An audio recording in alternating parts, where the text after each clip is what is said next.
apologize for the interruption. Okay, there was some malfunction in the airwaves, and I apologize for that. And also, I would like to continue the teaching next week because I feel the teaching on the new in the organization of the new government, which begins in Ephesians chapter 4. I believe it is a very, very, very important teaching, and I don't want it interrupted. I want it to flow smoothly. All right, so I won't give it now. I will give it next week, so I can give it I can give it smoothly. So again, I apologize for that. All right, and we're willing. I'll see you next week. Okay, next week, by the way, is a new year. It's Nisan 1.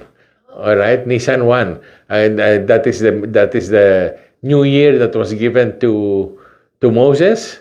All right, when he entered Egypt to set his people free. All right, that was the new year. So next Thursday is going to be Nisan 1. All right, I know that I will repeat. I know that the Jews and they all celebrate New Year on Tishri 1, and they call it Rosh Hashanah. Actually, it's not Rosh Hashanah, it's Yom Teruah. It's a feast of Yom Teruah, feast of shouting and of trumpets, okay? But although that is normally the practice in the world, in the Bible, if you follow the Bible, okay, that before Moses came, the new year was the year of creation, started on Tishri 1. As soon as Moses came, God told Moses, "I'm giving you a new year," which is actually Abib. People call it Nisan, but it was Abib 1.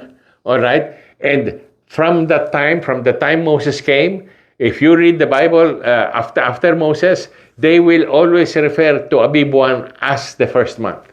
All right, so I know the world is still celebrating Rosh Hashanah in Tishri, but in the Bible, the new year after Moses, you read the Bible, if it says in the second month, in the third month, it is always in relation to Abib or Nisan 1. Okay, and we are still under that, that calendar, okay? But if you read before that, all right, when you read the passages before Moses, when you say, oh, it's the second month or the third month, it comes from the first month being Tishri or the month of creation. I just wanted to clarify that, okay? So, when we celebrate Rosh Hashanah on Tishri, we are not according to the Bible. I just wanted to share that, all right? It takes a while really to break old habits, all right? So, let's end in prayer. Thank you, Heavenly Father. Father God, we come before your holy throne and we ask forgiveness, Father God, for that interruption, Father God. I know your word is very, very holy, Father God, and we treat it with such sacredness, Father God. And Father God, I pray to you, the people, Father God, I speak blessings upon them, Father God, from your throne room. I pray, Father God, that you bless them, you give them perseverance.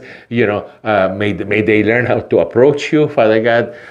May they learn how to prepare their hearts, Father God, how to battle any assaults of sleepiness or anything, Father God, or distractions, Father God. For the times are evil, Father God, and we are in very, very critical times, Father God.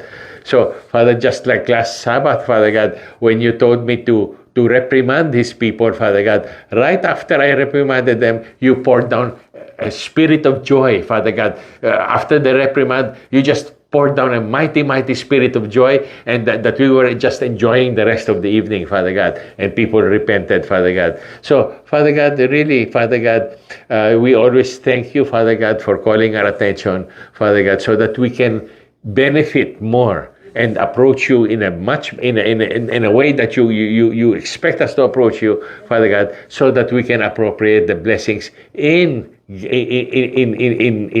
great measure Thank you, Father. Again, I entrust your people to you. I speak blessings. I speak healing to them in the mighty name of your Son, Jesus. And we give you all praise, honor, glory, and thanksgiving, Heavenly Father, in Yahushua's mighty name. Amen, amen, amen.